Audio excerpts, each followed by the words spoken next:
సాహితీ మిత్రులందరకు ఉదయబాబు మాస్టర్ కథలు ఛానల్కు శుభస్వాగతం. సీనియర్ కథా రచయిత కొత్తపల్లి ఉదయబాబు రచించిన ధారావాహిక మనసు చేసిన న్యాయం 12వ భాగం మీకోసం. అంకుల్ వాళ్ళ కుటుంబాన్ని సికింద్రాబాద్ స్టేషన్లో రైలు ఎక్కించాను. నాకున్న ఆధారం పోయినందుకు చాలా బాధ కలిగింది. రూమ్కి వచ్చి ఏడ్చేశాను.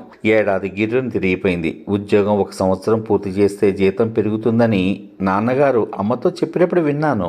ఏడాది పూర్తయిన మొదటి రోజున ఆఫీస్ వాళ్ళు పిలిచి ఒక లెటర్ మీద సంతకం పెట్టించుకుని నా చేతికి ఒక కవర్ ఇచ్చారు. ఆశగా నా సెక్షన్కి వచ్చి చూశాను. అది ఉద్యోగంలోంచి తొలగిస్తున్నట్టు ఊస్టింగ్ ఆర్డర్. ఏం తప్పు చేశాను ఉద్యోగంలోంచి తీసేశారు అని నా రూమ్మేట్ని అడిగాను. ఇలాంటి కంపెనీల్లో ఉద్యోగం పర్మనెంట్ చేస్తే హక్కుల కోసం సమ్మెలు చేస్తారని, అలా ఏడాది పూర్తయిన వెంటనే తర్వాత తీసేస్తూ ఉంటారు. మళ్ళీ కొత్త కంపెనీ వెతుక్కోవడమే అని చెప్పాడు అతను. ఉద్యోగం పోయిన సంగతి నాన్నగారికి ఉత్తరం రాశాను. బీఈడీ చేద్దువు గాని వచ్చేసే మన ఊరు అని తిరుగుటపాలో ఉత్తరం వచ్చింది. హైదరాబాద్ వదిలి వెళ్ళిపోతున్నట్టు అంకులకు కూడా ఉత్తరం రాసి మా ఊరు వచ్చేసాను. కాలచక్రం గిరున 4 ఏళ్లు తిరిగిపోయింది. నేను డిగ్రీ తర్వాత బీఈడీ చేసిన వెంటనే జిల్లా పరిషత్లో బీఈడీ టీచర్గా ఉద్యోగం కొట్టేశాను. రికమెండేషన్తో మా ఊర్లోనే ఉన్నత పాఠశాలలో పాఠశాల సహాయకునిగా పోస్టింగ్ వేయించేశారు నాన్నగారు. ఈ 4 ఏళ్లలో అమ్మ పెంపకంలో ముద్దబంతిలా ఎదిగింది మా బంగారు తల్లి సాత్విక. ఇంట్లో అమ్మ తనకి తెలుగు, ఆంగ్లం అన్ని అక్షరమాలు నేర్పేసింది. నేను మా పాఠశాల వెనక ఉన్న కాన్వెంట్లో మంచి రోజు చూసి ఎల్కేజీలో చేర్పించేశాను. నాతో రోజు సైకిల్ మీద కూర్చోబెట్టుకుని కాన్వెంట్కి తీసుకెళ్లేవాడిని. ఇంటర్వెల్లో వెళ్ళి అన్నం తినిపించేవాడిని, సాయంత్రం తీసుకొచ్చేవాడిని. సరిగ్గా అప్పుడే తన నుంచి ప్రపోజల్ వచ్చింది. తన పేరు చంద్రిక. పాపకి ప్రస్తుతం ఎల్కేజీ టీచర్ తానే. తన తరగతిలో ఉన్న అందరి పిల్లల కన్నా చంద్రిక పాపని చాలా జాగ్రత్తగా చూసుకునేది. దానికి కారణం లేకపోలేదు. కొన్ని కారణాల వల్ల మా పాప మా వద్ద పెరుగుతోంది. మా అన్నయ్య కూతురు అని ఆ అమ్మాయికి చెప్పాను. అంటే ఇంకా మీకు పెళ్లి కాలేదా సార్? తాను మీ పాపే అనుకుంటున్నాను అని ఎదురు ప్రశ్న వేసింది చంద్రిక. లేదు, సంబంధాలు చూస్తున్నారు అన్నాను. మరుసటి రోజు ఆమె నన్ను ఇష్టపడుతున్నానని నాకు అభ్యంతరం లేకపోతే తమ పెద్దవాళ్లతో మా పెద్దవాళ్లను వచ్చి మాట్లాడమని ఫోన్ నెంబర్ ఇచ్చింది. చంద్రికను నేను కాదనవలసిన అవసరం ఏమాత్రం నాకు కనపడలేదు. చట్టుకున్న చూడాలనిపించే అందం, కళైన ముఖం, చిన్నపిల్లలకి చదువు చెప్పే ఓర్పు, సహనం ఉన్నది అంటే అంతకు మించి ఏముండాలి ఒక ఆడపిల్లకి తన సంసారం చక్కగా దిద్దుకోవడానికి అనిపించింది నాకు. అందుకే అమ్మతో చెప్పాను. నాన్నగారికి నెంబర్ ఇచ్చాను. నాన్నగారు చంద్రిక వాళ్ళ నాన్నగారితో మాట్లాడారు. చంద్రికి ఒక తమ్ముడు ఉన్నాడు. ఇంజనీరింగ్ 2వ సంవత్సరం చదువుతున్నాడు. వాళ్ళ నాన్నగారు ఎల్ఐసి బ్రాంచ్ మేనేజర్. మేము ఎంత ఇష్టపడ్డామో పెద్దవాళ్ళు అంతగా మనసు పడి ఆ వేసవిలో మా పెళ్లి చేసేశారు. ఈ 4 సంవత్సరాల్లో అన్నయ్య ప్రవర్తనలో ఏమీ మార్పు లేదు. ఉద్యోగం చేసుకుంటూ ప్రతి ఆదివారం ఇంటికి వచ్చి సాత్వికతో ఆడుకుని వెళ్తున్నాడు. అన్నయ్య నా పెళ్లి పని ప్రతిదీ నెత్తి మీద వేసుకుని అవసరమైతే నాన్నగారు అమ్మల సహాయం తీసుకుంటూ ఎంతో సమర్థవంతంగా నా పెళ్లి జరిపించాడు దగ్గరుండి. అన్నయ్య సంసారం విషయాలు అన్నీ తెలిసిన చంద్రిక ఆశ్చర్యంతో ముక్కు మీద వేలేసుకుంది. ఆడవాళ్లలో కన్నబిడ్డ కాపురం నాశనం చేసే ఇలాంటి తల్లులు, అలాగే పాలు తాగే కన్నబిడ్డను వదిలేసి పుట్టింటికి చేరుకునే తల్లులు కూడా ఉంటారా అని సాత్విక పరిస్థితిని చూసి ఎంతో జాలిపడింది చంద్రిక. ఏమండి, బావగారికి మళ్ళీ పెళ్లి చేసే ప్రయత్నం చేయలేదా మరి అని అడిగింది నన్ను. వదిన అన్నయ్యకి విడాకులు ఇవ్వలేదు అన్నాను నేను. చంద్రిక కాపురానికి వచ్చాక అన్నయ్య సాత్వికని చంద్రికకి అప్పగిస్తూ అన్నాడు. అమ్మా చంద్రిక, 4 సంవత్సరాలుగా అమ్మ సాత్వికని ఎంతో కష్టపడి పెంచుతోంది. అమ్మకు సాయంగా నువ్వు కూడా సాత్వికని నీ సాయశక్తులా ప్రయత్నం చేసి బాగా చదువుకునే దానిలో అభిరుచి కలిగించు. అలా చేస్తే మళ్లీ జన్మలో నీ కడుపున బిడ్డగా పుట్టి మీ రుణం తీర్చుకుంటాను తల్లి అన్నాడు అన్నయ్య. వద్దనుకున్నా అన్నయ్య కంఠం చివర్లో వణికింది. ఎంత మాట బావగారు! సాత్వికని అత్తయ్య గారు ఎంత శ్రద్ధగా పెంచుతున్నారో అంత శ్రద్ధగానూ తనని విద్యావంతురాలని చేయడానికి నా శక్తి కొద్దీ ప్రయత్నం చేస్తానని మీకు మాటిస్తున్నాను. ఈ విషయంలో మీరు నిశ్చింతగా ఉండండి బావగారు అని మాటిచ్చింది. అన్నయ్య సంతృప్తిగా ఉద్యోగానికి వెళ్ళిపోయాడు. ఇక సాత్విక చంద్రికకు బాగా మాలిమైంది. చంద్రిక ఇస్తున్న శిక్షణలో తరగతిలో మొదటి స్థానంలో ఉండేలా చదువుకుంటోంది. నాన్నగారు సొంత ఇల్లు కట్టారు. అందులోకి మారిపోయాం. నాకు పాప, బాబు పుట్టారు. 2 వాటాలుగా కట్టిన డాబాలో ఒక వాటాలో అమ్మ, నాన్నగారు, సాత్విక, 2వ వాటాలో నేను, చంద్రిక పిల్లలం ఉంటున్నాం. ఆ రోజు నాగుల చవితి అని లోకల్ హాలిడే ఇచ్చారు. నాన్నగారు బ్యాంక్కి వెళ్ళిపోయారు. ఆ రోజు మా ఇంటికి 3 వ్యక్తులు వచ్చారు. వాళ్ళని చూసి మేము నిర్ఘాంతపోయాం. వాళ్ళు అన్నయ్య అత్తగారు నాగమణి, వదిన, ఆమె తమ్ముడు. ఆనాటి ఆవిడే ఈ నాగమణి అంటే పొరపాటును కూడా ఎవరూ నమ్మరు.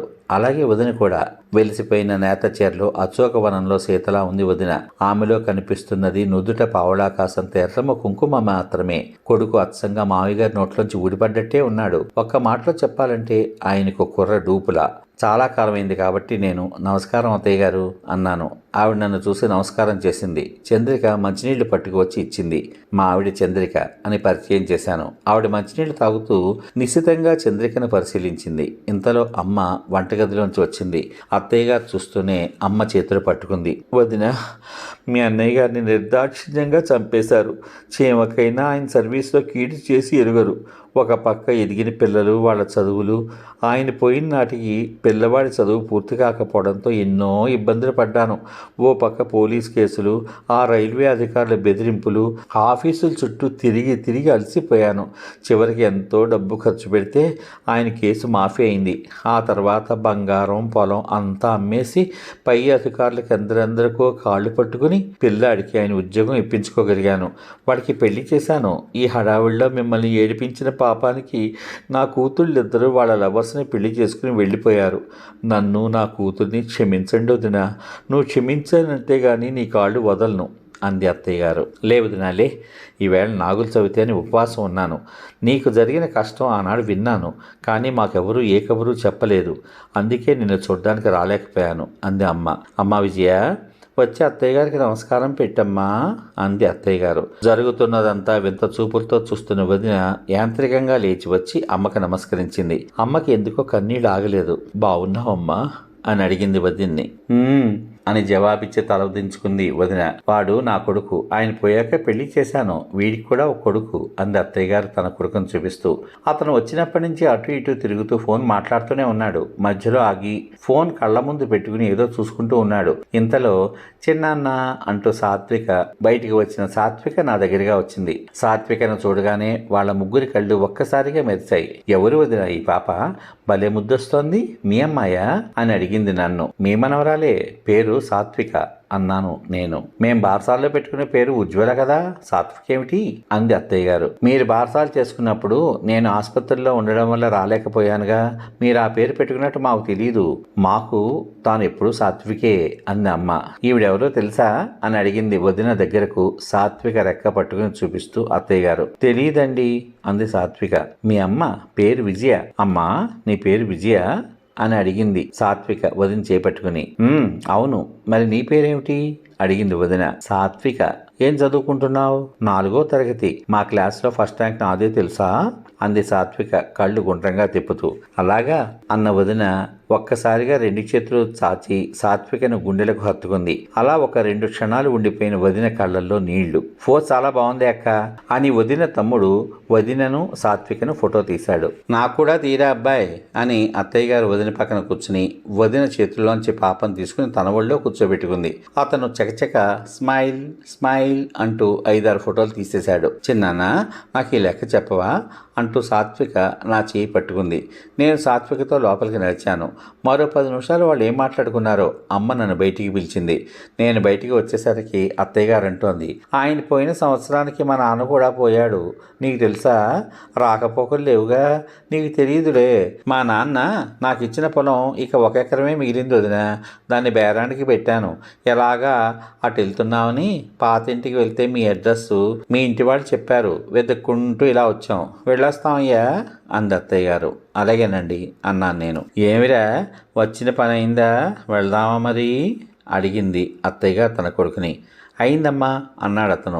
భోజనాలు చేసి వెళ్ళమనండి అంది చంద్రిక. మీరంతా ఉపవాసాలు ఉన్నట్టున్నారు, మీకెందుకు లేశ్రమా? అయినా హోటల్లో టిఫిన్ కడుపు నిండా తినే వచ్చాం. వెళ్తాం వదిన అని ఆవిడ ముందుకు కదిలింది.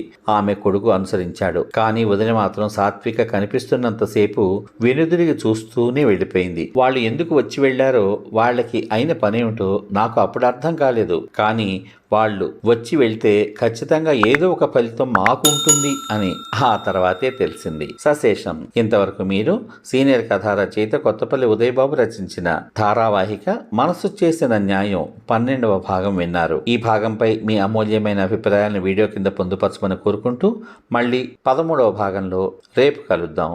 అంతవరకు నమస్కారాలతో శుభమస్తు.